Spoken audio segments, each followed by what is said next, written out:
Nah, iya. Sajada Kangjeng Rasulullah sallallahu alaihi wasallam kantos nyarios kieu. Innallaha azza wa jalla yaqul. Sajada Gusti Allah azza wa jalla yaqulu. Kungsi nyarios cek Gusti Allah anallah la ilaha illallah. Kaula Allah. Teu aya pangeran kecuali kau. Malikul Mulk anu ngamilik kana seluruh raja. Malikul Mulk anu ngarajaan seluruh raja. Ngamilik seluruh milik bumi jeung langit kula nu boga. Raja kula nu boga. Anallah. Kula Allah. La ilaha illallah. Langit bumi katut asina nu aing. Raja ti mimiti RT datang ke presiden. Raja nu aing kabeh. Nang aing ngajadikeun nu ku aing gatur. Bener jeung teu bener aya di leungeun aing. Qulubul muluk hate para raja piadi aya di kakawasan kaula. Jokowi aya di kakawasan Gusti Allah. Presiden Donald Trump Amerika aya di kakawasan Gusti Allah. Salman raja aya di kakawasan aing. Raja mana deui coba ieu. Guys, ulah jauh-jauh ke luar negeri guys lah pokokna mah dalam negeri bae guys. Raja sa gubernur kakawasan aing. Hatena aya di leungeun aing. Zeki aya di leungeun aing. Sia, ulah sok sambarangan. Awas ya, ha. Aya di leungeun aing. Seluruh raja aya di kakawasan aing. Cek ngomong sompralna di leungeun aing. Janu aing ieu. Nangieun aing, hirup lagi ku aing, diatur ku aing, hatena aya di kakawasan aing. Hah? Wa innal ibada sanyana hamba-hamba aing iza ata'uni di mana narurut ka aing salatna buat taat geus ka aing hawaltu quluba bulukihim alaihim birrafatir rahmah ku aing bakal dipengkolkeun hate para raja ka eta hamba dengan welas asih. Lamun sia jadi kiai, lamun sia jadi kasepuhan, lamun sia jadi sesepuh, taat ka aing dengan taat anu muadab. Seluruh raja bakal nurut ka sia. Welas asih ka sia. Bupati sakitu hebatna lantu urang taat, bupati ge bakal datang ka urang welas asih. Gubernur sanajan kukumaha ge urang taat ka Gusti Allah tanpa aya embel-embel, teu hayang di alam, teu hayang dibere, teu hayang diagung-agung, ka Allah nyanana janu Allah ieu didatangkeun dengan welas asih. Horenganan harta jeung anak teh jadi fitnah.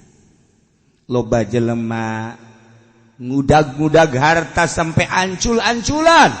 Ti isuk datang ka sore bahkan peuting ge terus diudag-udag ninggalkeun salat. Ancul-anculan niangan harta datang ka teu pake aturan, riba ge ditabrak terus. Ancul-anculan niangan harta teh sampaikan ka kreditan uang bank terus bang. Iyalah fitnah lain lalaga. Kabong broy ku kanikmatan sejenak yakni dunia. Kitu keneh anak ngebelaan anak, ku cinta anak, resep ke anak, terus dibelaan ku urang. Padahal dalam pembelaan anak orenganan loba jasa aturan Allah anu dirumpak ku urang. Demi anak urang ngalengkah teh horeng di luar aturan Allah. Na'udzubillah min zalik wa min zalik sing hade urang boga harta. Ulah harta anu ngatur urang kudu ngatur harta. Urang boga anak yang pamajikan, ulah urang diatur ku anak yang pamajikan sehingga naon bae ditabrak, tapi urang lah nu ngatur ka anak yang pamajikan teh. Sebab ar-rijalu qawwamuna 'alan lalaki sebagai raja di rumah tangga. Cek awewena kumahan mun rajana teu daek usaha kiai. Kami gendek nurut ka raja lamun rajana menghasilkan uang. Atuh ieu mah ai enen hayang. Cenah ai usaha teu. Tah ieu kumaha kiai cara pemecahanana. Aing ge puyeng tanu kos kitu. Mantak terjalilah banyak anak muda kawin ke nenek-nenek. Eta akibatnya. Nah, sejak Abu Lubanah ngomong seperti eta, Masya Allah, cik Abu Lubanah fa wallahi ma zalat qadamaya min makanihi hatta araftu anni khuntullaha wa rasulah. Eureun dampal suku kaula, dua dampal suku kaula teh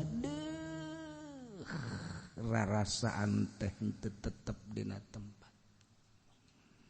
Kula nyaho bahwa kula teh hianat ka Allah jeung hianat ka Rasul Allah. Asa nganggang hirup teh cek manehan. Asa teu dapak hirup teh. Boga kasalahan hianat.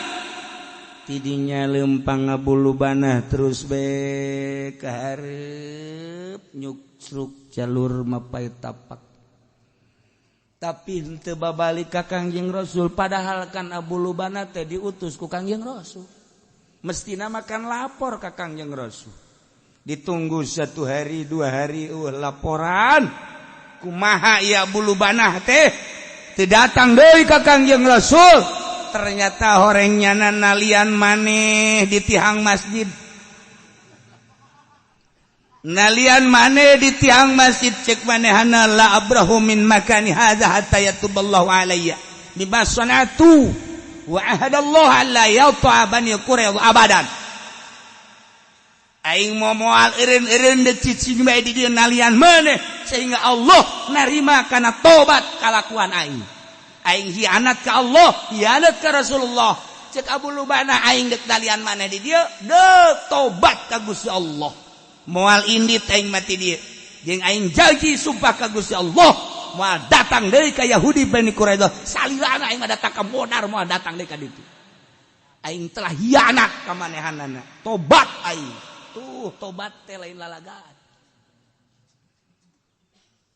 Ya Abu Lubanah teh terus-terusan nalian maneh tobat ka Gusti Allah. Sapoe, 2 poe, 3 poe, 4 poe, 5 poe datang ka 6 poe. Pamajikan nanangan sakadar mawakeun dahareun waktu dahar tidinya beres ditinggalkeun deui. Nyana nama tetep bae ngagulantung di talian nalian maneh dina tihang masjid. Bari cerik terus tobat ka Gusti Allah ki Abu Lubanah teh datang ka 6 poe ka karak aya berita ka Kangjeng Rasul. Cek Kangjeng Rasul qad kana istabta'ahu orenganan lambat-lambat teh Ki Abu Lubanah can aya berita, can aya kabar. Orengana nalian maneh aya naon ta Ki Abu Lubanah? Ternyata aya informasi ti para sahabat bahwa nyana khianat terhadap Kangjeng, terhadap Gusti Allah. Gide Kangjeng Rasul Masya Allah. Tetapi hianat ya tobat baca Kangjeng Rasul ulah nalian maneh amalau ja'anillah astaghfartu lahu. Lamun datang mah ka kaula kemudian nyarita bahwa nyana hianat niscaya ku kaula dipangmentakeun hampura ka Gusti Allah. Tetapi lantaran manehana teu datang ka kaula ama idza fa'ala ma fa'ala fa'ama ana billazi utliku min makan hatta yatuballahu alaihi. Lantaran nyana boga pagawean hianat ka Allah, hianat ka Rasul Allah. Aju nyana tobat, lalian mana di tiang tanpa bebeja deui ka kaula. Kula cek Kangjeng Rasul moal daek ngaleupaskeun nyana sehingga Allah nurunkeun ayat dihampura atawa henteu. Masyaallah, Ki Abu Lubanah teh beuki sedih bae. Kajeun sakeun aing mah kajeun kumaha ge dek nungguan bae aing dihampura apa henteu ye. Italian ku janaku sorangan teu balik-balik. Ulah nyaritakeun masjid model kuari atuh aya ASEAN aya kipasan. Aju luhurna kemudian gitu aya tutupan. Ai masjid baheula mah tihang teh tihang di sisi doang. Ngan sakadar jang giribigna doang. Eueuh kentengan, internet, komo AC jeung kipas mah. Jadi hujan kahujanan, panas kapanasan, eta masjid baheula. Nyarinya nama di tihang masjid teh kieu we, hujan kahujanan, panas kapanasan. Panas ereng-erengan ngeterus be bari maca istighfar ka Gusti Allah. Abdi hianat ka Gusti, abdi hianat ka Rasul Gusti. Kemudian Muhammad ge ieu Nabi Gusti teh teu daekeun ngalepaskeun abdi sehingga ieu teh Gusti narima kana tobat abdi nyanggakeun sadaya-daya Gusti abdi mah endeu ka Gusti bae. Tuh terus diantep ku Kangjeng Nabi ge. Hajunyana atuh terus bae deui kitu bae terus. Tetapi faiza farago adatu asal geus beres dahar kitu deui, asal geus beres dahar nginum terus ditalian deui, salat ke ditalian deui. Tidinya aya berita ti Gusti Allah ketika Kangjeng Nabi aya di bumi Nyi Ummi Salamah garwa Kangjeng. Kangjeng Rasul teh nuju aya di bumi Ummi Salamah gumujeng senyum Kangjeng pas waktu sahur, pas keur wajara sahur Kangjeng Nabi seseria senyum seri Kangjeng. Atuh urang mun ngadenge waktu sahur urang mau pantil hudang waktu sahur. Lain bulan Ramadan mah. Ramadan ge sahur teh bari peureum dahar. Tapi bari peureum ge jadi 2 piring. Urang saya ge kos itu waktu sahur. Masyaallah. Sebentak ngadenge urang lembur hudang waktu sahur teh bangun asing. Bangun aneh hudang waktu sahur. Para rasul, para nabi terbiasa hudang jam 3, jam 2. Para aulia Allah sholihin terbiasa ngadenge batur sahur teh asa aneh di lembur mah seserian para sholihin kunaon jadi aneh eta kos sebab naon ku carang-carang udang gegerahan kekomo nyender ngadaguan subuh udang dager bejana kotok kotok isuk-isuk bener. Barang di dalam bener setengah subuh. Masya Allah. Sahur mah sahur, subuh mah wallahu a'lam. Nah tadi itu tadi lembur. Lembur mana kia? Itu lembur ente.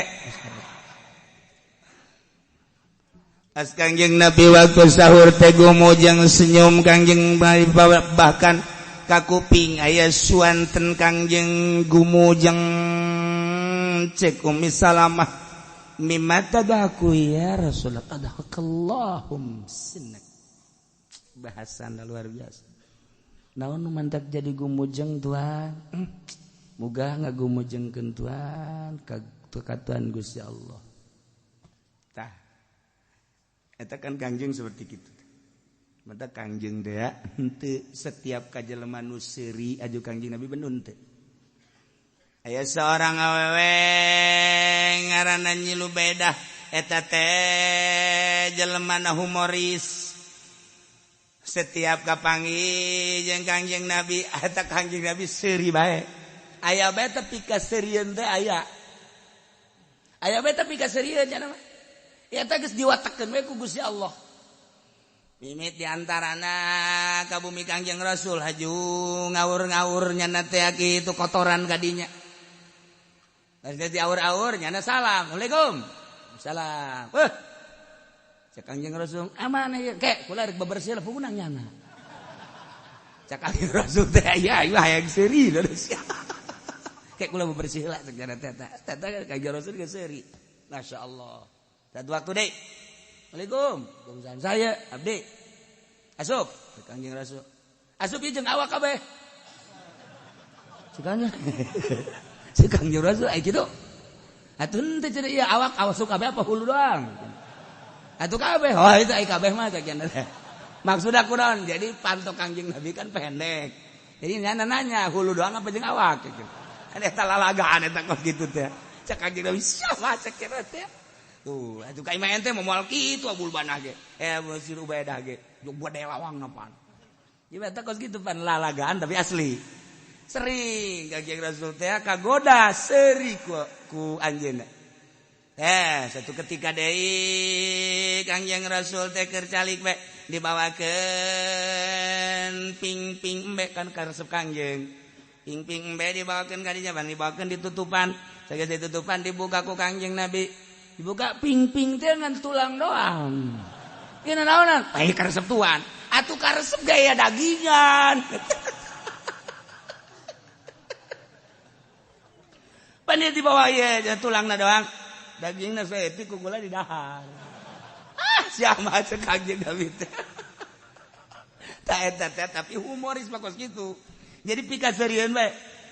Mantap ketika maot tanyakeun ku Kangjeng, "Ka mana lu beda?" "Maot tuan." Masyaallah Kangjeng lagi seuri. Kumaha? Mudah-mudahan Gusti Allah mere seuri di jero kuburanana lantaran geus nyieun seuri ka kaula. Luar biasa kan eta doa Kangjeng Nabi. Mantap kaimpi ku sahabat seserian di jero kuburanana lantaran manggihan kanikmatan kubur. Jamal seuri atuh di jero kubur lamun teu nikmat mah. Nya eta doa Kangjeng Nabi mudah-mudahan muga-muga Gusti Allah nyieun seuri ka Lubaidah sebabnya geus nyieun seuri ka kaula. Atuh doa Kangjeng masyaallah. Atuh lamun doa si eta mah wallahu a'lam. Oh teu percaya urang doanya mah. Jadi humoris ge aya nu dijieun-jieun. Nyieun seuri ge nu dijieun-jieun nu salah ge aya asli we emang Allah mere karakter model Gusti. Nu kumaha atuh?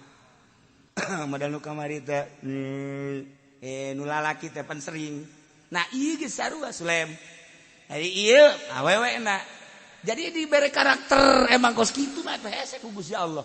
Jelema kan berkarakter-karakter asal ulah jijieunan.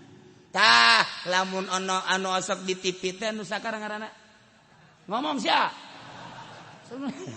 Eta jijieunna nah eta mah geus bahaya eta mah. Nah, susule segala naon. Beres ngomong. Aduh, nonton TV mah kos kitu bro. Nah, ieu. Ditaros mimba tadhaku adhakallahu sunnah. Cek Kangjeng Rasul mantak kaula seuri muslim tiba ala Abi Lubana. Abi Lubana ditarima tobatna ku Gusti Allah. Masyaallah. Cek Ummi Salamah. Apala ubasyiruhu ya Rasulullah. Kumaha lamun kula mere beja ka manehanana supaya nyana bungaheun.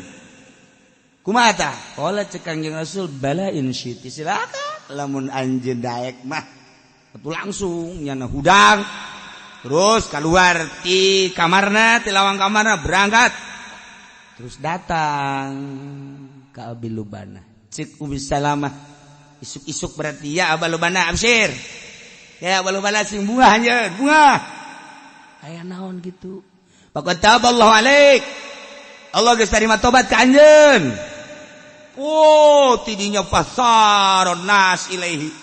Lantaran geus dibejaan bahwa Abu Lubana teh tobatna ditarima ku Gusti Allah. Sahabat-sahabat nu lain dararatang kadinya. Waduh, ngarasa bunga, ngarasa suka.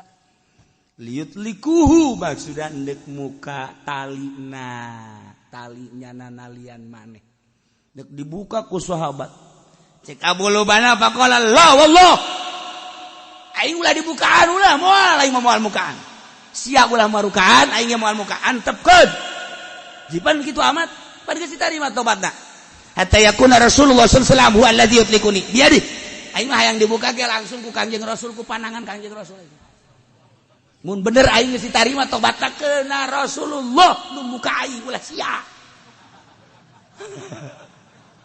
Atuh sahabat atuh aing kitu mah.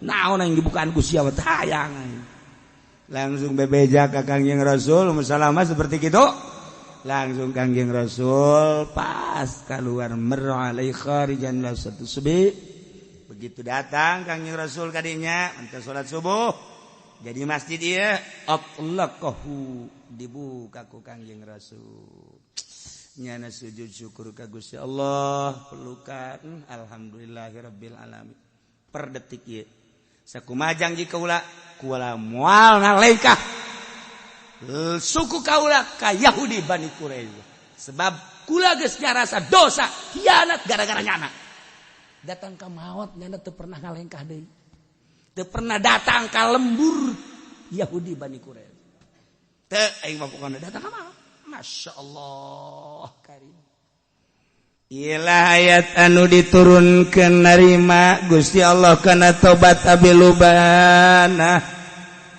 ya ayyuhalladzina amanu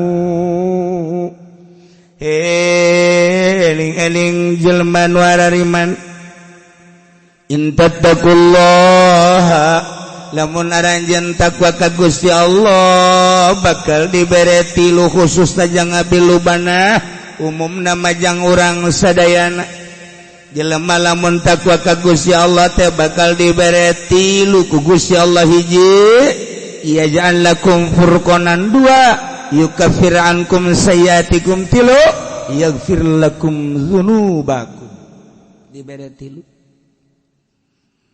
di mana-mana jelema yane mukminin takwa ka Gusti Allah tabil inabah wa ghairiha pasrah diri ka Gusti Allah takwa teh ngalaksanakeun seluruh perintah Allah lillah ngajauhan larangan Allah lillah lamun bener-bener ngalaksanakeun takwa ka Gusti Allah nomor kahiji aja lakum furqanan Gusti Allah bakal mere petunjuk lamun urang dina jalan raya geus aya petunjuk urang bakal ngeunaheun urang dagang geus aya nu nuduhkeun urang ngeunaheun urang ngaji geus aya nu nuduhkeun geunah hirup urang deuk menuju Allah aya furqanan petunjuk hidayah cahaya ilahi ngeunaheun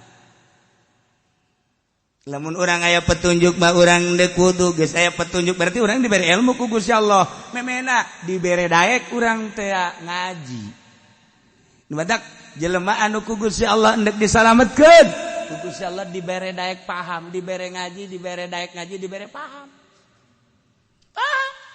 oh ieu teh wudu rukunna teh syaratna teh kos kieu syaratna kudu make cai-caina teh kudu anu bersih itu anu mutlak kemudian carana make rukunna kurang ditelak-telak da eta petunjuk karana ti Gusti Allah kitu kene tentang salatna dimimiti syarat-syarat datang ka rukun ieu petunjuk ti Gusti Allah itu kene urang haji aya petunjuk ti Gusti Allah itu kene urang zakat aya petunjuk ti Gusti Allah kabelah dituna urang bakal dibere pituduh ku Gusti Allah ieu mah bagus ieu mah goreng ieu mah bagus ieu mah goreng ieu mah bagus ieu mah goreng eta lah make syariat belah dituna urang teh make hakikat melalui thariqah eta mah jelema khusus kaditu teh make pirasat-pirasat aya pirasat-pirasat menang Gusti Allah anu tajem luar biasa anu moal nyalahan pirasat jelema anu dikasihi ku Gusti Allah mah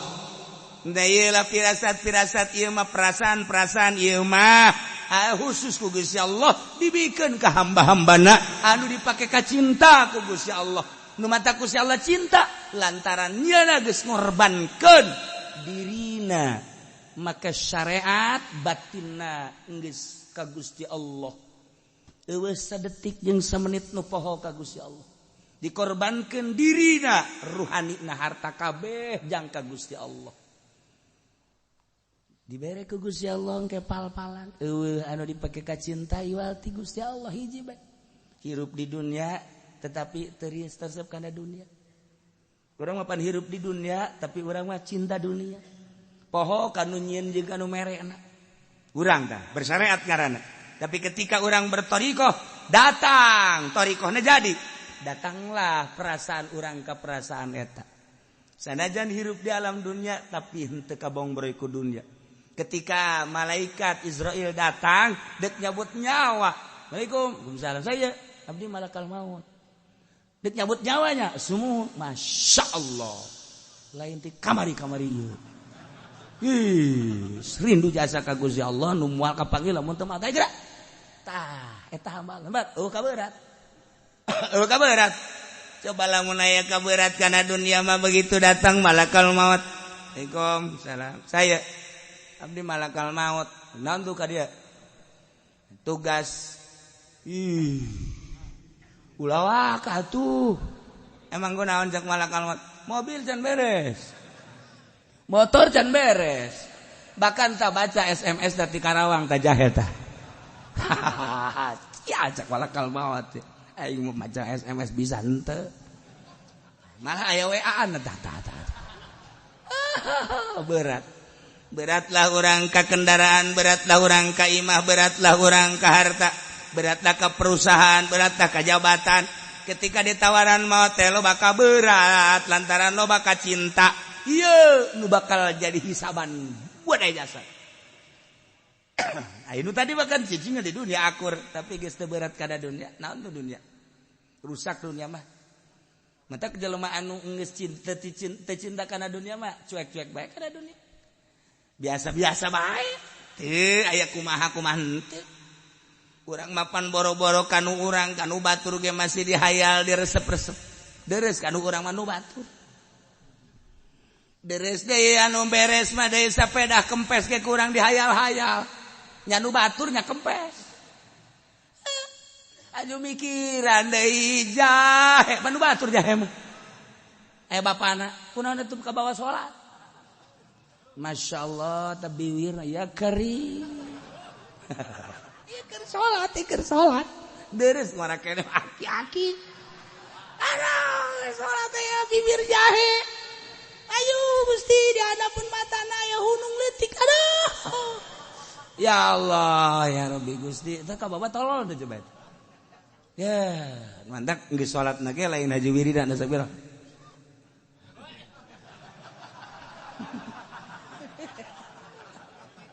Geus salat lain astagfirullah. Masya Allah. Lamun lain aya kurnia Allah geus ku galedeg teh jelema mah.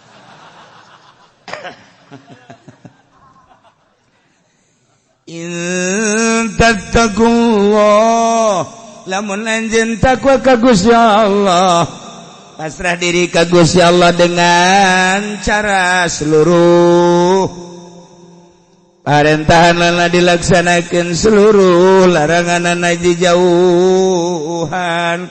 Eta engke yaj'alakum furqanan nomor kahiji bakal dibere pituduh ku Gusti Allah. Bainakum ma baina ma takhafuna. Kasieun sebab aya petunjuk ti Gusti Allah. Patanju salam. Hiji. Nomor kadua wa yukaffir ankum sayiatikum. Jeung ku Gusti Allah dikafaratan yana ditutupan dosa-dosa leutik. Urang teh kapan dosa teh ambal aya tapi ku Gusti Allah ditutupan dosa leutik. Ketika ditutupan dosa teh berarti dihampura ku Gusti Allah. Maksud dikafaratan teh ditutupan, nu matak ditutupan dihampura. Mantak Allahumma asturna ya Allah bisatrikal jamil kama satarta ibadaka sholin belakang. Allahumma asturna ya Allah bisatrikal jamil Gusti muga nutupan ka abdi kalawan tutup-tutup nu bagus. Kama satarta ibadaka sholin sakumaha Gusti nutupan ka hamba-hamba Gusti nu saleh. Atupan jelema teh loba bae dosa laletik tapi ditutup ku Gusti Allah. Ditutup teh berarti kan dihampura, geus selesai. Masyaallah kari. Wa yukaffir ankum sayiatikum.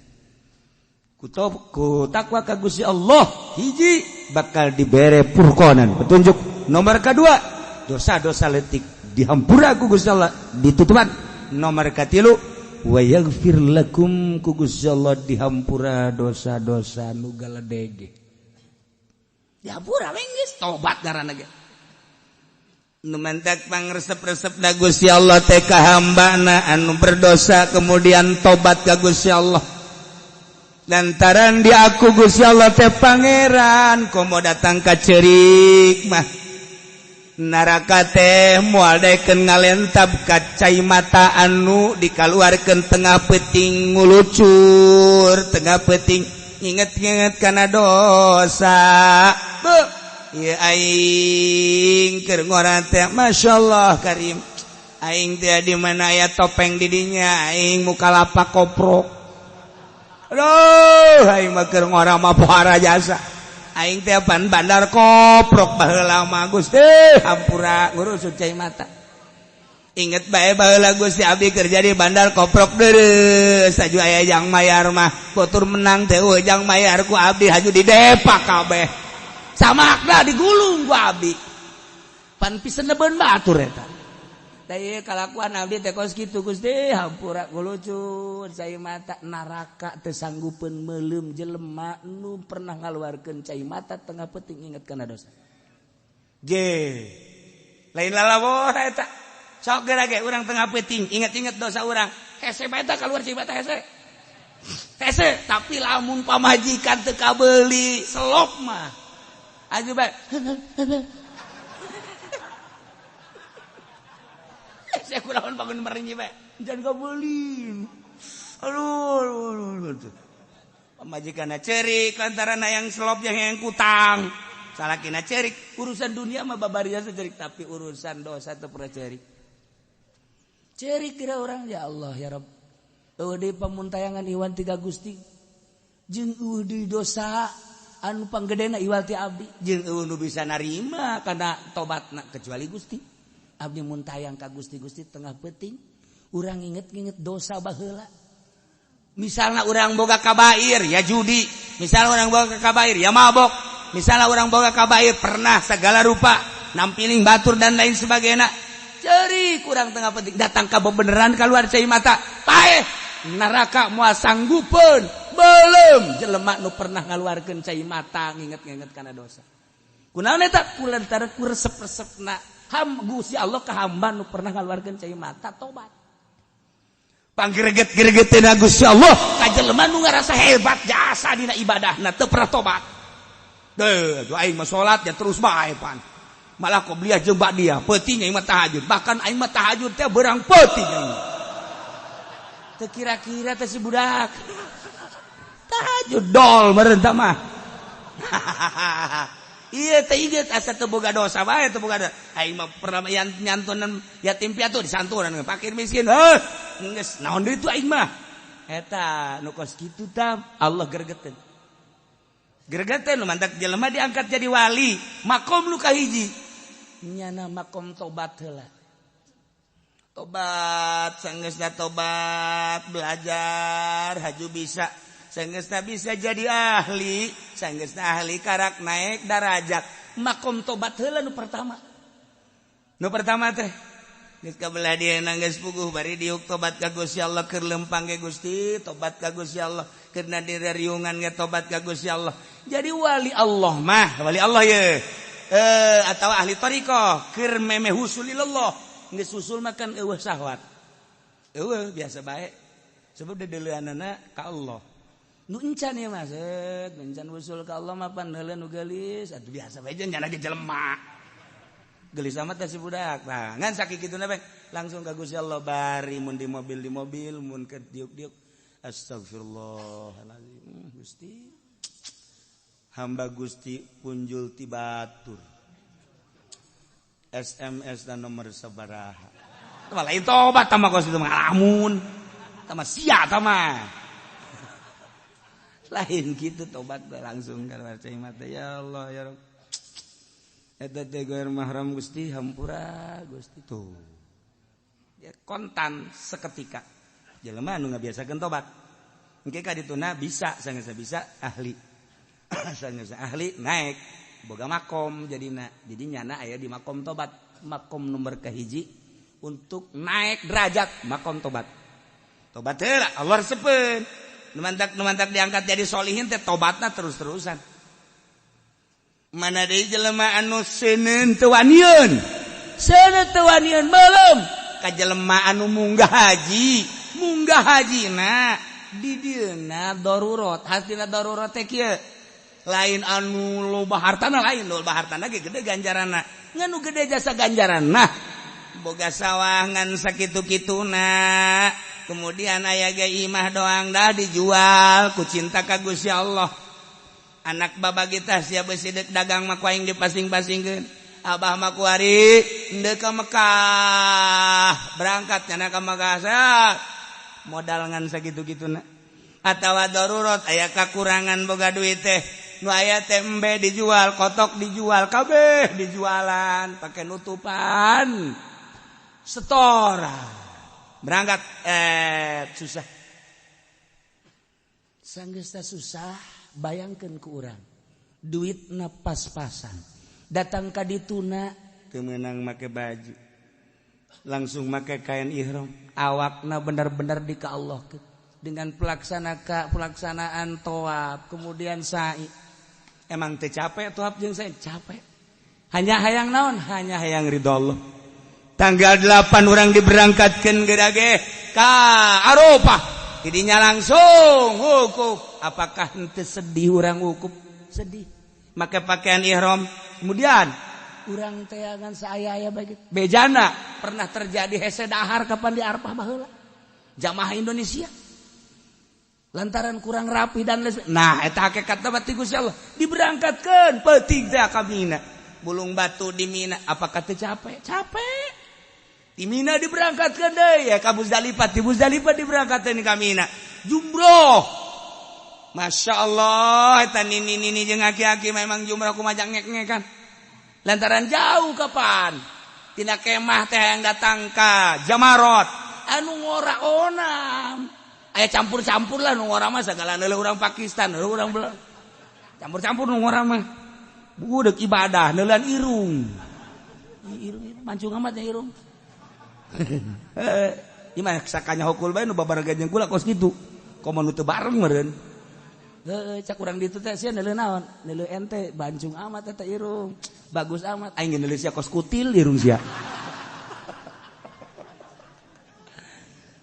campur-campur eta ieu tapi nu kolot mah kan geus teu dileuan kos kitu langsung jumroh tet balik deui ka kemah isuk mabet jumroh deui naon teh capek diberangkatkeun ku ari ka Mekah capek nah ternyata horeng tina modal nu pas-pasan eta harta awakna nu sakitu ayana dipake ka Gusti Allah lillahi taala neraka teu sanggupeun meuleum jelema eta teu sanggupeun neraka embungan cak neraka aing nyaho jasa nyana berangkat teh darurat aing nyaho jasa awakna dipake ka Allah tawaf sa'i segala wukuf di padang Arafah aing nyaho jasa capeun manya capek demi Allah aing kudu beuleum nyana nu mantak ganjaran ka Mekah mah lain lalagaan al hajjul mabrur laisa lahu jazaa'u illa jannah sebab naon neraka teu sanggupeun meuleum jelema anu munggah hajina kos kitu entek lamun urang munggah hajina anu 250 juta teh ya anu tas dipangmawakeun muka lawang dipangmawakeun dahar dihuapan emang aya kiai sia mah teu nyaho ya sia mah susah mamanya nyaho atuh sugih sebelah dituna tawaf lagi dan lain sebagainya eueuh ka masakatan asa ngeunah bae baju kan sakali pake kunyana geus dicokot dipanggieuskeun deui kemudian isuk geus tinggal ngeunaheun jasa jadi eueuh kariweuh eueuh ieu mah atuh nu kos kitu mah ka surga ngan neraka ge radalah ngarentab-lentab setik ge mah lamun teu ikhlas tapi ieu mah bayangkeun ku urang modalna pas-pasan datang ka ditu na ge hajunyana aduh awakna dipake ka Gusti Allah deuk daharna ge ditu hararese lapar nu aya deuk meuli aya duit hese meuli lantaran bahasa teu bisa ieu kumaha bahasana ieu meuli sangu tuan naon sia urang Arab si naon sia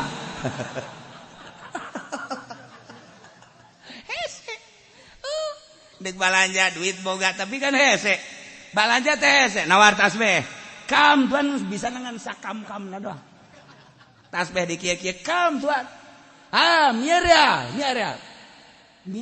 100 real Ditawarkanku, teu bisa maca tuh, teu bisa ngomong. 50 berarti ditawar saknya teh teu nyawan hom sakanya mah. Teu nyawan komsin real, geus bae jadi wah, kikieuan kan sakumaha nu gagu.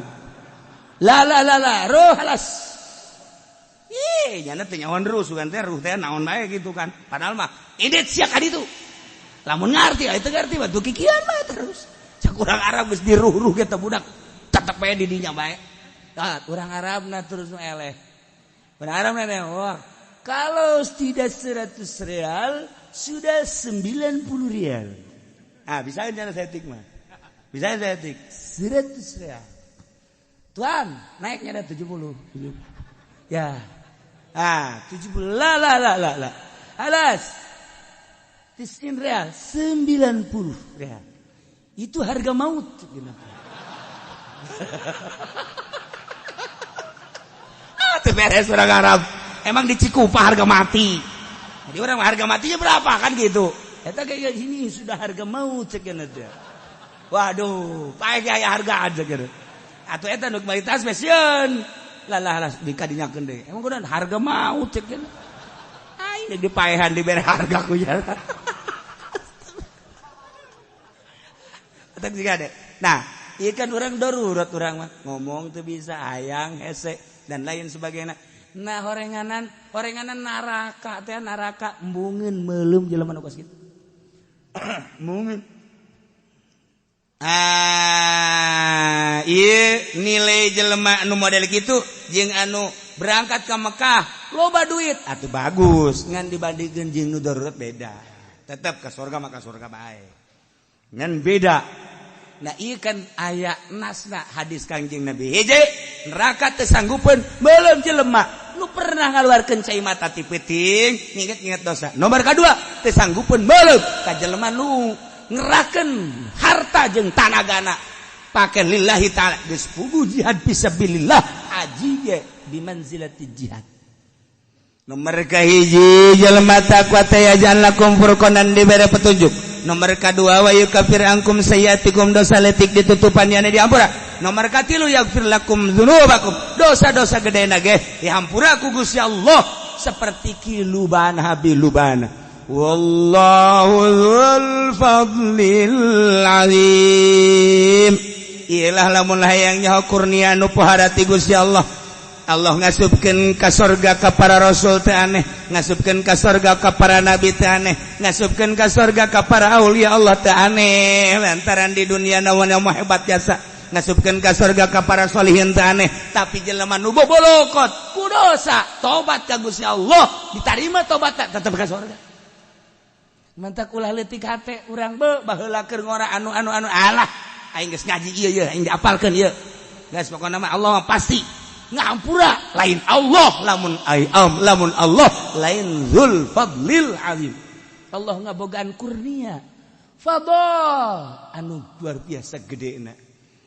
Kagedeanana jelema nu bobolokot ku dosa asal tobat hampura surga. Geus menta kula leutik ate jelema mah. Ci maji baheula keur di Jakarta segala nipu segala naon. Alah teu urusan leutik cak Allah mah cak siang gede ge. Aduh geus ditobatan atuh encan sih. Engan ngaji bae ngadeng itu tobat encan. Ieu we sege tobatna. Di antarana tobat teh hiji lobakeun maca istighfar, asupkeun ka jero hate. Kemudian mutekad moal balik deui ngalaksanakeun eta. Mun eukeur ngalaksanakeun dosa cabut, langsung kaluar tina dosa eta. Tur ngazab moal balik deui. Selesai geus. Usahakeun hudang jam 2 langsung tadarruk ka Gusti nginget-nginget dosa nu geus. Duh, Gusti mun teu dihampura neraka. Gusti mun teu dihampura abdi dibeuleum. Mun encan keneh bae encan sieun. Urang tobatna ulah di jero masjid, ulah di jero mushola, ulah di jero kamar, di jero hau. Sia dikahaukeun sia ku aing hayo. Teu dek ceurik sia goblok sia awak. Ye jangan denge kiai mah cenah ceurik-ceurik. Sia geus di bawangan ge ku aing mata teu dek ceurik keneh bae. Ada berau ayo. Kanyawan kan ku pamajikan. Kak, keur naon? Tobat aing. Tobat di hareupeun hau teu dek ceurik di itu mah. eta naon eta belum damder orang tobat balik belum damder blondek ya haji lah iyalah coba usahakan supaya datang ka merenyi tapi lamun urang terenyu inget ka dosa inget ka galakna Allah aya langkeng sapeting dua peting terus insyaallah engke karasa ku urang horeng Allah maha sagala-gala iyalah gede dosa dihampura surga wallahu dzul fadlil alhamdulillahirabbil wallahu a'lam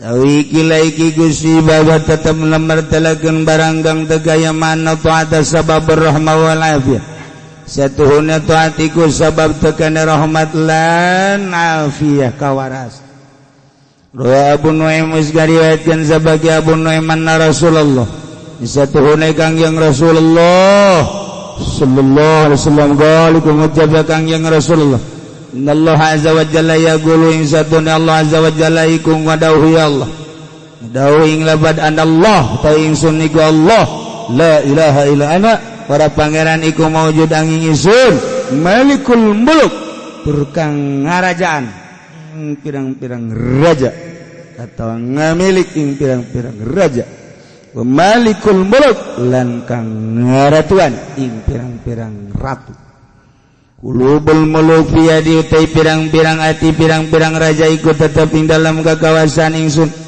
Innal ibadah idza ata'un yahwatu qulubal muluk. Dan satuhuna pirang hamba ikut tatkala nurut ya ibadah ingsun hawat. Maka ngaliakeun ingsun ing pirang-pirang ati pirang-pirang raja na ibad alaihim ing atas ibad. Berapati kalawan laswar rahmatilan asih.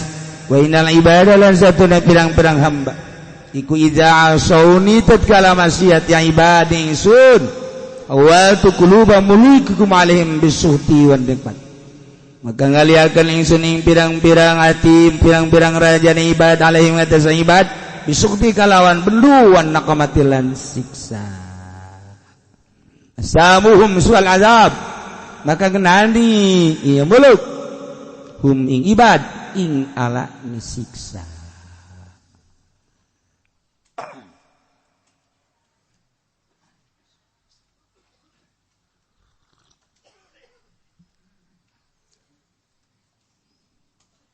ieu hiji bab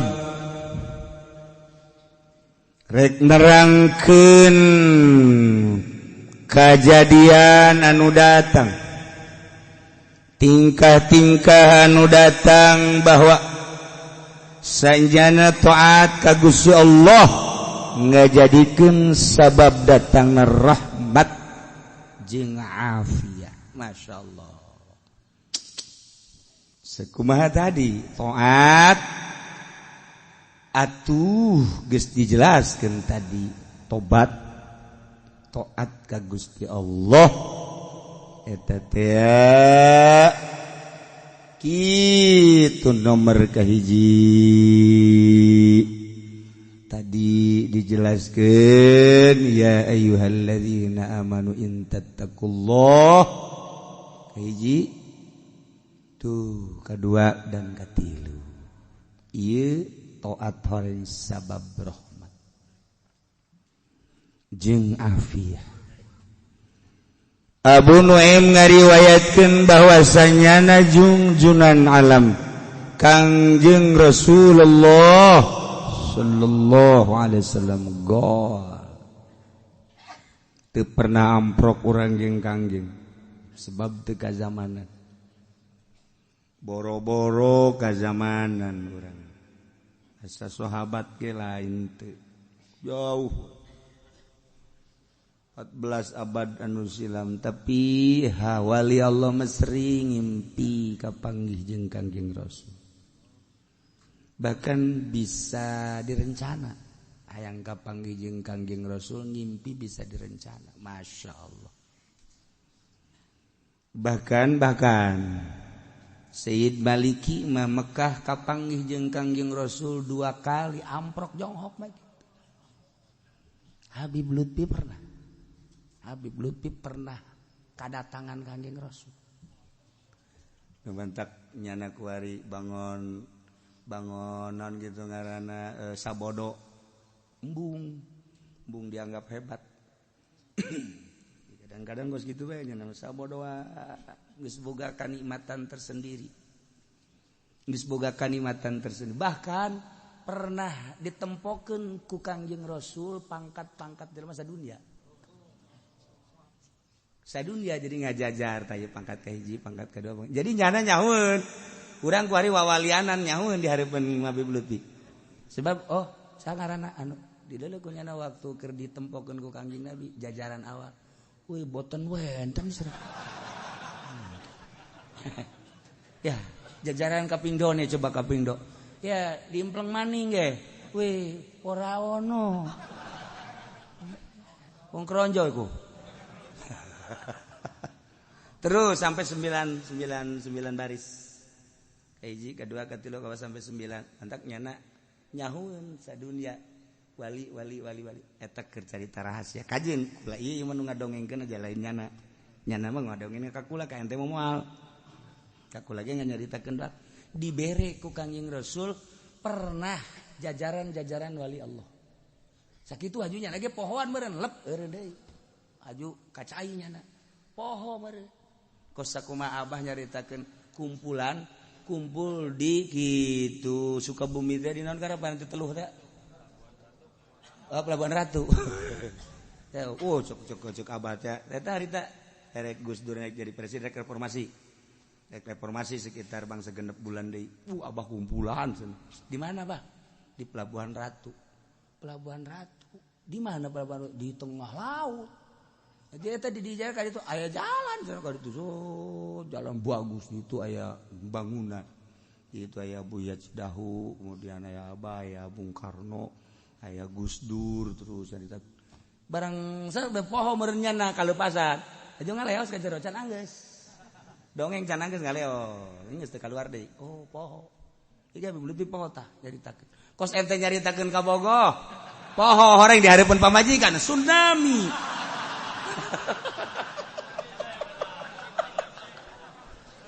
Aduh Gusti Allah agung. Tungtung nama orang kaduhung nyarita benduna aya 5 bulan mah. Ya Allah ya Rabb. Tah, ieu keur carita urang teu pernah amprok jeung Kangjeng ngimpi ge hese. Komo amprok langsung mah masyaallah. Lain hese-hese deui kudu bersih awak, bersih kolbu. Sering maca sholawat. Kangjeng Nabi apalin lamun nu sholawat naon nu kurang sok dibaca teh apalin Kangjeng Nabi. Urang maca sholawat naon apalin. Eta kan lapor sholawat gitu. Sholawat urang asal dibaca bae kan ngawujud lapor. Waalaikumsalam. Assalamualaikum ya Rasulullah. Waalaikumsalam. Di mana ya? Di Cilong Pasar Kemis. Di mana? Haji Pendi paingen jores ya. Nyawan nya nyawan. Teu husu maca sholawatna. Di luar bae atuh sia ka ditu. Apalin nya lagi kan husukan wonten. Oh tukang jong bau luar biasa. Zahiran wa batinan. Mantap urang lamun endek maca boro-boro waliullah mah boro-boro endek maca sholawat. Dek baca kitab bae ge encan jadi di batin lamun terasa encan hadir guru. Iku maca bae. Urang dek ngaji. Terus lah hadiah tah Muhammadiyah bangsa Persib moal ka situ. Bangsa Wahabi mah beda lain mantak lain deui kojun hebat ge tapi lamun para wali Allah terasa guru dek dihadirkeun ieu teh maca kitab nang ti guru-guruna terus geus perasaan aya ta guru teh ya ieu nu nyieun kitabna dihadiahan kayak geus aya karak geus engke nu nyarita teh lain seperti urang nyana. Tuh, nyana nu nyarita tuh lamun nyarita tuh sabaraha teh digoblok-goblok ge jalain aing. Sia emang sia mah garoblok ieu. Meujeunna digoblok-goblok ge. Kan gitu. Saya mah cak musonif emang goblok atuh goblok nya nama. Kan kreditan teu eureun. Weh, tah mah lain goblok, ablagul goblok tah mah. Tuh kacau. Terasa keur carita batur anu luhur pangkatna seperti eta. Aya anu geus endek ngaji hajut teu datang-datang. Guru teh teu datang teh libur. Sakali kaget kan murid teh. Kok ieu bisa teu ngaji aya naon sih? Teu daek ngomong guru mah kabar hadir. Duh mantep ngaji teu hadir guru. Undangan teh naonnya teh guru. Teh siapa tolol, segala undangan. Teh hadir tak kieu lah, keur carita jelema gede. Nah, urang lamun maca sholawatan ngahadirkeun Kangjeng Rasul. Tadi kesewaktu-waktu mimiti aya sesengitan, urang geus diberes. Wah, sengit naon ieu? Sengit naon ieu? Urang kaget. Lamun urang terus ka Kangjeng Rasul. Eta teh kan sinar Kangjeng Rasul teh aya ka urang sengit. Pernah Haji Pendi maca sholawat. Adi sengit naon? Sengit menyan. Nah, nu tadi paeh teh ye. Tatanggana orang paeh ngaririwaan. Sebab Haji Pendi boga hutang can mayar. Datang. Nah, ieu. Sajadah Kangjeng Rasulullah sallallahu alaihi wasallam kantos nyarios kieu. Innallaha azza wa jalla yaqul. Sajadah Gusti Allah azza wa jalla yaqulu. Kungsi nyarios cek Gusti Allah anallah la ilaha illallah. Kaulah Allah. Aya pangeran kecuali kau. Malikul mulk. Anu ngamiliki kana seluruh raja. Wa malikul mulk. Anu ngarajaan seluruh raja. Ngamilik seluruh milik bumi jeung langit kula nu boga. Raja kula nu boga. Anallah. Kula Allah. La ilaha illallah. Langit bumi katut asina nu aing. Raja ti mimiti RT datang ke presiden. Raja nu aing kabeh kitu. Nang aing ngajadikeun nu ku aing ngatur. Bener jeung teu bener aya di leungeun aing. Kulubul muluk hate para raja piadi aya di kakawasan kaula. Jokowi aya di kakawasan Gusti Allah. Presiden Donald Trump Amerika aya di kakawasan Gusti Allah. Salman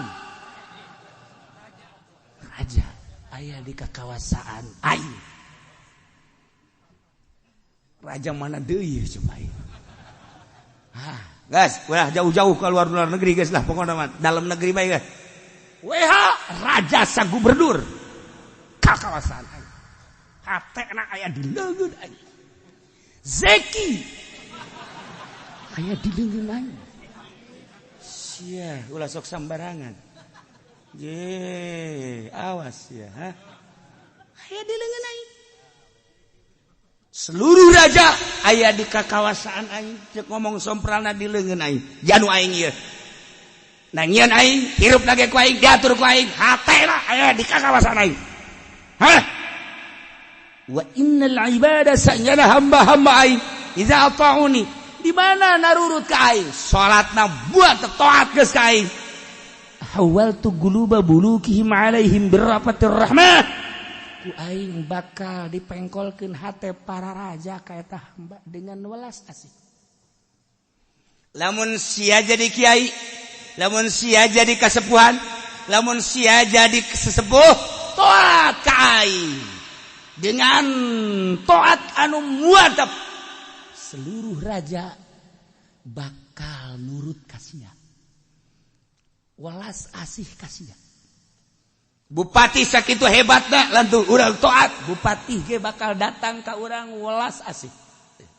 Gubernur sanajan kukumaha ge urang taat ka Gusti Allah tanpa aya embel-embel, teu hayang di alam, teu hayang dibere, teu hayang diagung-agung, ka Allah nyanana janu Allah ieu didatangkeun dengan welas asih. Presiden sakumaha gagahna ku ari, leutik guru tapi gagah. Leutik tapi ku gagah. Maksudna gagah ke kumaha? Gagah teh wawanena. Gagah. Maksudna gagah teu asa salah. Bangun ku aya, bangun dong. Atuh kumaha aing bae cek nyana. Tapi ku ari nyana dieun terobosan-terobosan. Anu kamari nyana teh blusukan. Nyen pencitraan supaya dipakai kahebat. Ternyata setelah demo besar-besaran di bawah dengan bendera kiai. Waduh. Jangan sembarangan ternyata kiai. hatiku ingin menghampiri, ingin mendatangi kiai-kiai supaya kiai itu mendukung aku. Tidak lain karena Allah, ya nama lain karena Allah. Beres ya asal dukung aing. Beres ya dukung aing. Sarua jeung kitu. Di akhirat disiksa duanana. Di akhirat disiksa duanana. Aing mah ngabejaan bebeneran sih mah lillahi taala ieu. Sia masuk aja yang sedikit aing. Tapi lain masalah eta ieu mah. Masalah ieu ya. Idza ata'uni hamba aing di mana taat ka aing hawatu qulubukum bakal dipindahkeun hate raja, hate pemimpin ka eta hamba birrafatir rahmah. Kalawan welas jeung asih. Raja menghormati. Raja dedeh, raja asih menawarkan. Butuh apa sih kiai? Lingsem. Apa yang perlu dibantu kiai?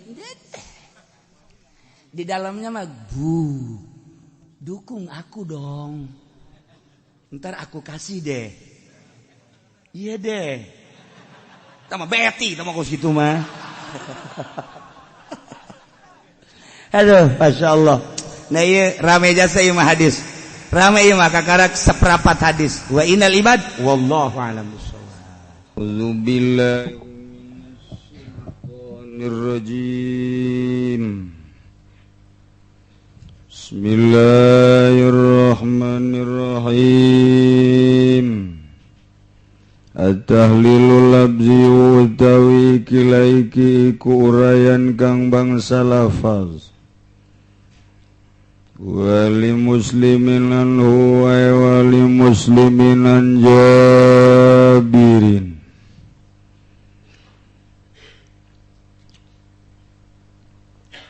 Yukhassasu deh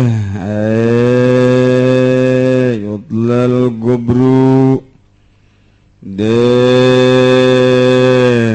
tembok apa kubur bil jasi kalawan tembok wahwal bayab dan ludaya jasi ku kabur kadua ilai yujlasu alal kubri tegese den lungguhi apa ing atase kubur ulah sok diuk di luhur kuburan si aya jurig ulah makruh.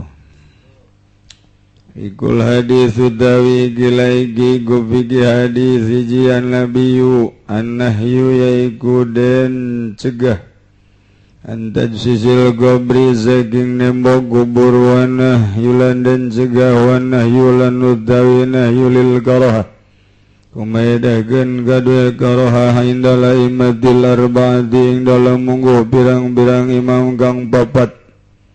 Seluruh mazhaban obat ngalarang nembok kubur lantaran kuburan mah lain anu perorangan. Umum waqaf geus lain usasahan nu Gusti Allah. Ulah seperti dikuasai ku ahli waris. Besi jaga ninggeto engke pinuh kuburan eta bisa digali deui diandih. Itindihan deui kunu sejen moal maraheun ieu nya nama moal hudang. Kajen petumpang tindih ge aya 5 aya 6 oh masalah. Lantaran di tembok hese mantak makruh. Ulah bahkan ujung-ujungna lamun geus sempit mah jadi haram. Kecuali di tanah sorangan pekuburan khusus oh masalah. Hikmatun nahi lan utawi hikmah nyegahi guanal gobro satuhune kubur igolil balaga duwe bosokat. Lebil bakora galawan tetap kuburan masa pirajang nu buruk. Yasubkeun ka jero kubur ruku hari dicengcerikan teh paling kebal ge nyengcerikanana saminggu 40 poe. Komo salaki ka pamajikan. Wal kebal aya nu nyumpahan malah mah. Nu mana nu nyumpahan nu hayang nyandung. bisa nyandung junkolot nepae teki itu dia nyandung mahirup kene geu masalah ngansieun bae tah geus kitu jalah hajang tulang taleng jang getih urang inget gadinya mah kuari di raja-raja isuk pagetok mah urang ngahiji jeung cacing nu kuari kurang diulas dielus awak teh pohara jasa datang ke ngamumule awak poho ibadah ka Gusti ngurusan awak pungpla-pengple urang teh haju poho ka Gusti isuk pagetok dianterkeun ka leuweung diasupkeun ka kubur ngahiji jeung cacing rugi amat rugi jasa labil bako lain jang tumetep kuburan mah mentak gaya hiji wali ditaja mama lamun geus maot dikuburna di mana tengah jawab sekali deui ditanya dikubur dek di mana ya apa di kuburan umum apa di kuburan sorangan di diri tanah tengah jawab tilu kali ditanya ku murida tengah jawab kabelah dieuna lalaunan mama kok tengah jawab sedengkeun mama geus muriangan tos sepuh supaya jelas we dek di mana cek manehana ulah mikiran aing aing wah hirup keneh kayak aing geus payah tuh kumaha sararia kuari aing ngomong di dia di ditu besi jadi hahalang ka Gusti Allah besi aing milih di anu bae ke boga pikiran besi neuk zararah teu pantes aing dizarahan ku sararia di umum meureun hayang ngahiji jeung ahli-ahli Allah besi kitu henteu aing mah keur hirup moal nyarita deuk di mana aing geus paeh ku sia dikubur di taneuh mana di wakaf umum di khusus atau aing mendek dibalangkeun bae ku sia ka laut dibikeun ka aing momalna naon sapira aing atuh tah eta kos kitu geus pohara jasa geus teu neuleuh ka awak malayan mun aing paeh pakaian jasnya dasi nu paranti ka kantor teh sing hade kabeh malaikat sieuneun ka aing kenong bawa kenong nu kuari paranti ngantor teh sapatu beli bawa herangkeun semir heula tamata kabur lagi luar biasa tambah siksaan tambah nu kitu sapira aing atuh budak awak lah dedeleuan sia bae meureun aing aya ge padahal sabenerna aing mah masih bae ge aing geus bae dek disolateun los teu kajeun aing mah geus bae mah atuh teu nyahonan naon ku sia diantep bae atuh asal sia kuat bae kabawaon ku aing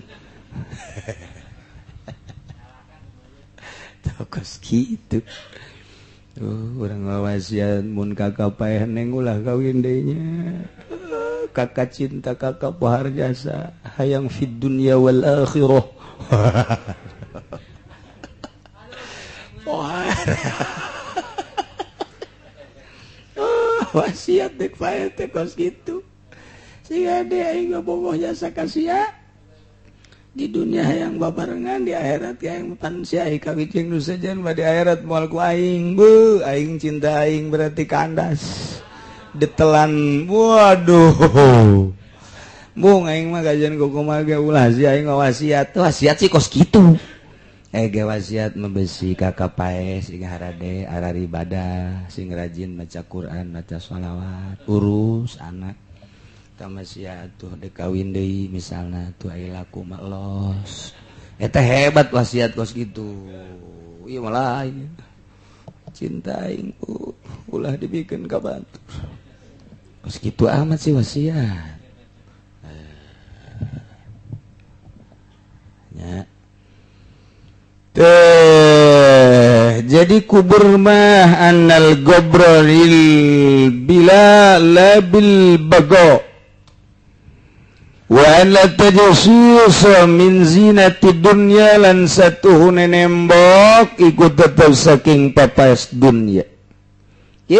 Wala hajata lil mayyiti min zalik lan ora hajat iku maujud kadue mayit saking mangkodot tajassus. Kebutuhan mayit mah dikubur sakitu teu dikubur sakitu. Dibalangkeun ka kali ka laut sakitu, dibalangkeun ka buaya sakitu, dibalangkeun ka maung jadi para maung sakitu bae. Asal geus khurujul ruh anil jasad geus aya di alam barzakh. Dek dikubur dek henteu di dinyalah alamna. Jasad urang dibawa ka mana? Mungkin ka kuburan, mungkin ka beteng lauk, mungkin ka singa, mungkin ka buaya. Tadi itibar nu kos kitu mah. Roh urang menghadap ka Gusti Allah mawa naon. Talah. Kurang ditumbak nuhunang nihning dihubat dihebat ge mayit bate butuheun kos kitu geus lain alam. La hajata lil mayit min dzalik. Wa khasyatan anna dzalika yuaddi ila al-ibadah lan wadi yentah satuhune mangkono tadsis iku nekaan ya dzalik maring den ibadahi ma'budil ahdi semertane aduh janji wa fasil jahli lan masure bodoh besi engke dijadikan tempat ibadah disertai dengan jauhna perjanjian kaislaman tersiarna kabodohan. Andai kata beki ditu beki parah agama teh, beki ditu beki eueuh penyiar agama anu ikhlas parem agama aya kuburan di dinya di tembok. Ingat baheula horeng sok kadarari ujung-ujungna nyana dirinya menta ka kuburan. Ujung-ujungna jana ibadah di luhur kuburan, bisa-bisa pakai sujud kuburan. Iya kembali ke zaman baheula. Ulah nu mantak Muhammadiyah mah beda sia. Belajar ka kuburan. Geus tuturkeun Amin Rais PKS os kitu. Nu dimaksud teh lain sekeras eta urang teh dikhawatirkeun besi jadi tempat ibadah bere pandangan mantap kuburanana sing hade ulah dimumule ngajilah carita soal ziaratul gabri jakang yang Nabi ge ziarah geuning ka bake. Assalamualaikum ya ahlal baqi al-gharqad ji'nakum zairin antum lana salafun wa nahnu alaikum taba'un wa inna insyaallah ta'ala bikum lahikun. Kangjeng Nabi tertera di Madinah. Wah, assalamualaikum ahla dar ya dar qaumi mukminin. Aya di dieu. Tawa di lain hadis assalamualaikum ya ahlal kubur. Kos kitu tah. Jadi Kangjeng Nabi ge zarah atuh kobo urang. Hiji waktu Siti Aisyah kalengitan barang hudang ka mana Gusti Rasul ieu teh geus jore sangka bae ngaran dicandung masana pindah ya kanu sejen ya geus kitu bae pat. Awe masa dicandung ge kitu bae pokona mah geus. Sagede Siti Aisyah ge suulon. Asana cek Siti Aisyah. Asana kajeun kuku mah ge pindah ya. Geus teu butuheun meureun nangkep aing. Geus kitu bae, Bang. Dicandung kitu bae ka jeung kumaha. Siti Aisyah udah keluar ka mana Gusti Rasul. Asana coba-coba di tangan talamun geus ka Madinah maka bayang. Masjid Nabawi, bumi Siti Aisyah, bab Jibril, bab Nisa. Dia asuh keluar Kangjeng teh dieu masalah cek Siti Aisyah ieu pindah ngabaris bumi garwa Kangjeng Nabi teh hiji 2 3 4 di Madinah teh terus jadi gilirnya teu jauh Kangjeng Nabi mah malam ya di dieu ka malam ya di dieu ka malam ya ka dieu malam tah mun bisa mah urang ngekos kitu kalau amin amin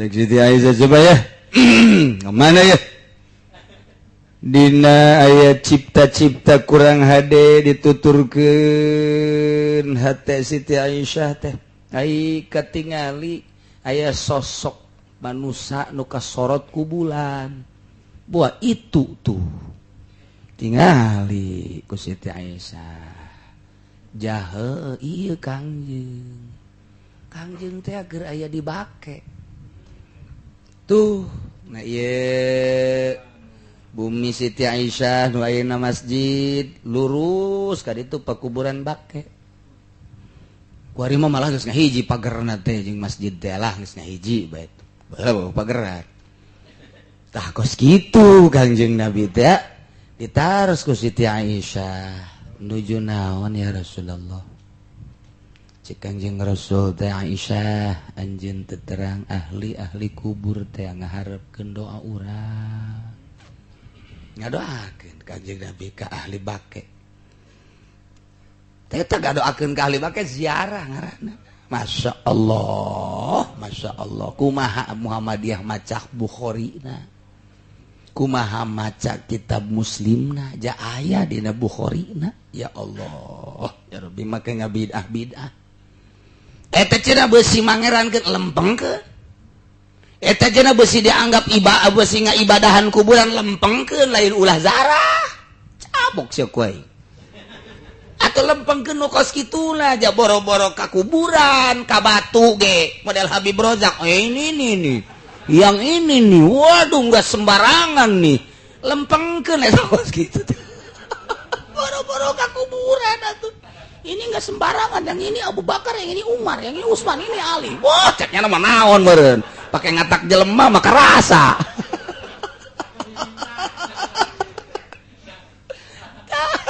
ulah-ulah ka kuburan tauhid maka ka batu ge kudu dilempengkeun keris kudu dilempengkeun eta naon nusok ma di ahli hikmat teh nu pake beubeur ka dieu naon ngaranna wapakan sia sok meuli kan eta ge lempengkeun lu kos kitu teh marukan kumaha tuh kaupak-wapak kacingcin euy cincin lain sambarangan bolong kan kadalegu sia tuh combong ieu teh aju kumahakeun ieu ih cokot buukna asupkeun ka dieu puntel-puntel muter ge sia nu muter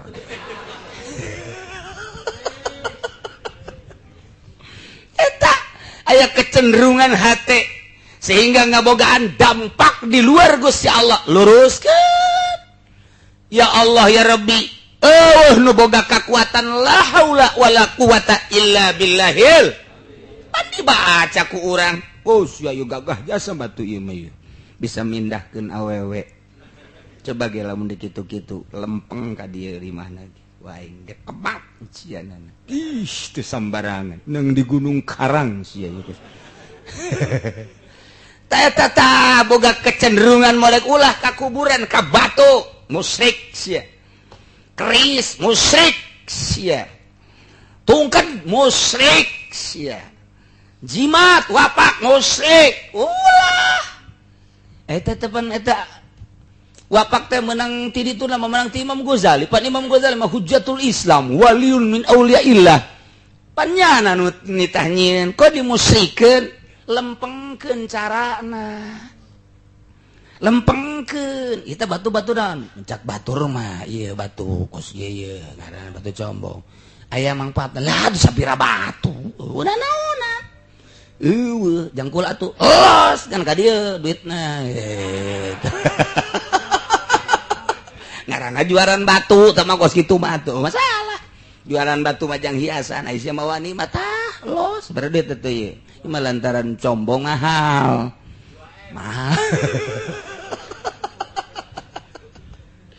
lempengkeun ge etana sing hade ja urang tatagenan kawiridan ge bahaya wiridan bae pake tatagenan atuh bahaya ulah Allah al-muharrik wal musakkin wal muassir wal kitu mudabbir Gusti Allah.